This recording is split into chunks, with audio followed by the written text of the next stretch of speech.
Hello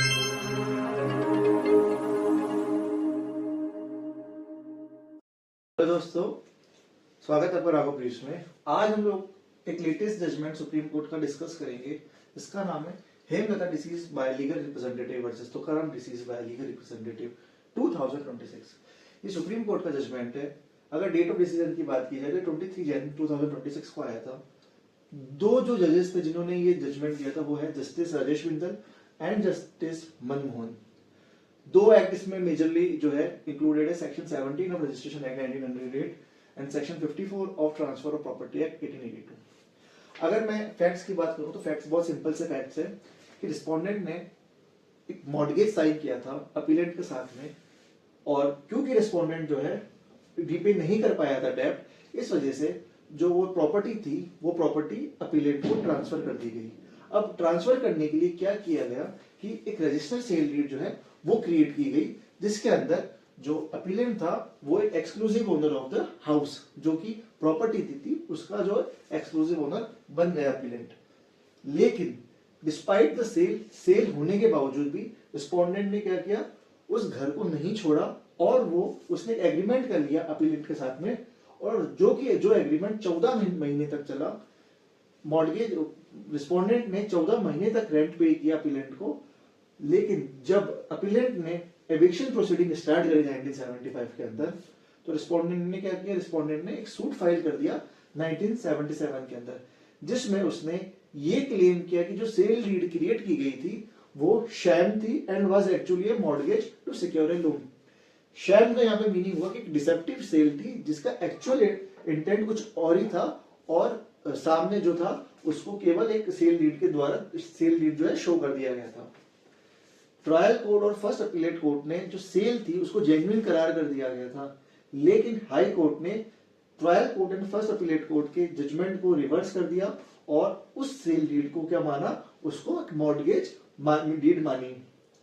appellate appeal to the Supreme Court challenging the High Court judgment. Supreme Court के अंदर appellate ने challenge कर दिया, जहां पर सुप्रीम कोर्ट ने 4 इश्यूज क्रिएट किए।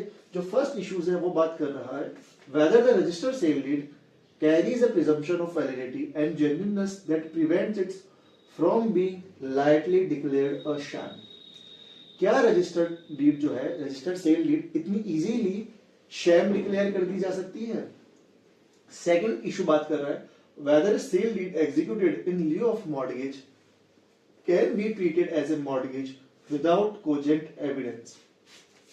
क्या सेल डीड को मॉर्गेज कंसीडर किया जा सकता है, और वो भी तब जब आपके पास में एक्चुअल कोजेंट एविडेंस नहीं है। थर्ड इशू ये बात कर रहा है कि whether the registration of both the sale deed and rental agreement strengthen the presumption of a genuine transaction. क्या जो सेल डीड थी और जो रेंटल एग्रीमेंट था वो प्रिज्यूम उसको उनके ऊपर हम प्रिज्यूम कर सकते हैं कि जो ट्रांजैक्शन हुई थी सेल डीड की वो जेन्युइन थी। और फोर इशू ये बात कर रहा है whether intent of parties as express in clear and unambiguous recital of a sale deed can determine the genuineness of the transaction. जो भी इंटेंट था पार्टीज का, क्या हम जो कि सारा का सारा इंटेंट था वो सेल डीड के जो रिसाइटल्स और कोवेनेंट में शो कर दिया था, तो क्या हम उन रिसाइटल्स और कोवेनेंट के बेसिस पे ये जान सकते हैं कि जो ट्रांजैक्शन हुआ था रिस्पोंडेंट और अपीलेंट के बीच में वो जेन्युइन था?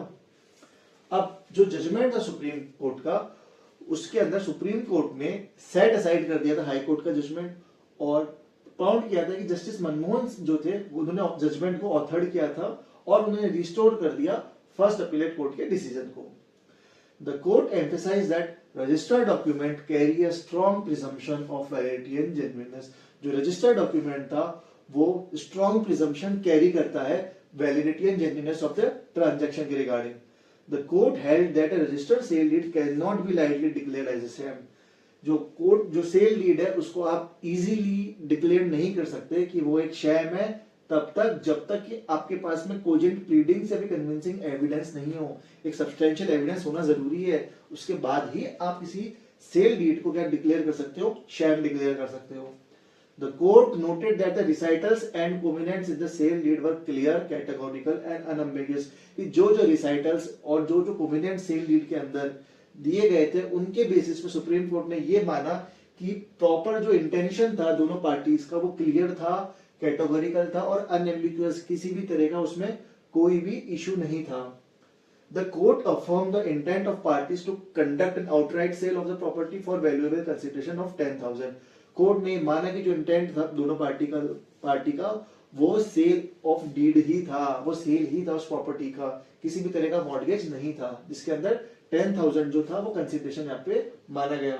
The appeal was allowed and the first appellate court's decision was restored, treating the sale deed as genuine transaction.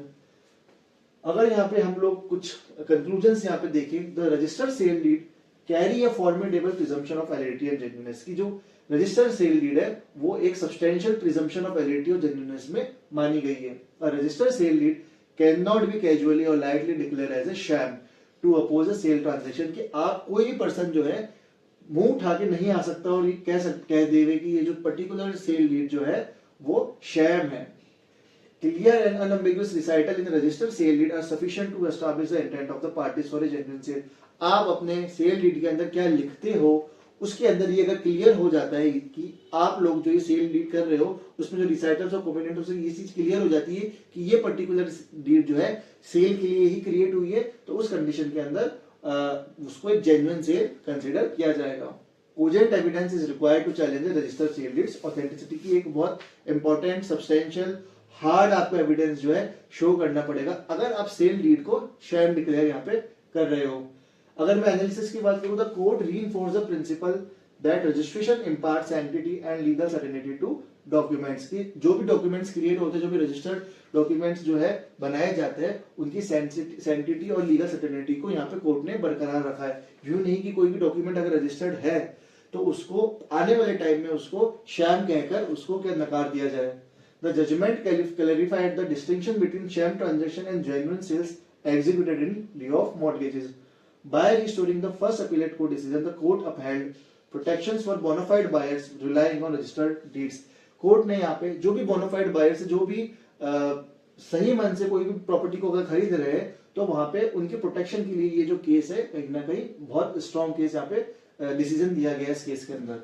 The court's reasoning stressed that the mere allegation without credible evidence cannot overturn the presumption of validity, इसको हम पहले यहाँ पे discuss कर चुके हैं। The judgment strengthened property law jurisprudence by upholding the finality of registered transaction. Suggestion to digitize land record using tamper-proof technology like blockchain was highlighted, pointing toward enhanced transparency and security in property transactions. So ये बहुत important line है। अगर आप CLAT PG की तैयारी कर रहे हैं या फिर आप जुडिशरी की तैयारी कर रहे हैं तो आप लोगों के लिए मैं वीकली और डेली में 2 से 3 ऐसे इंपॉर्टेंट सुप्रीम कोर्ट के जजमेंट्स लेके आऊंगा जो आप अपनी कॉपी में नोट डाउन कर लीजिए या फिर आप उसके स्क्रीनशॉट्स भी ले सकते हैं। राघव ब्रीफ्स को आप सब्सक्राइब करना ना भूले क्योंकि यूजीसी नेट की फ्री लेक्चर सीरीज भी राघव ब्रीफ्स के चैनल पे आने वाली है और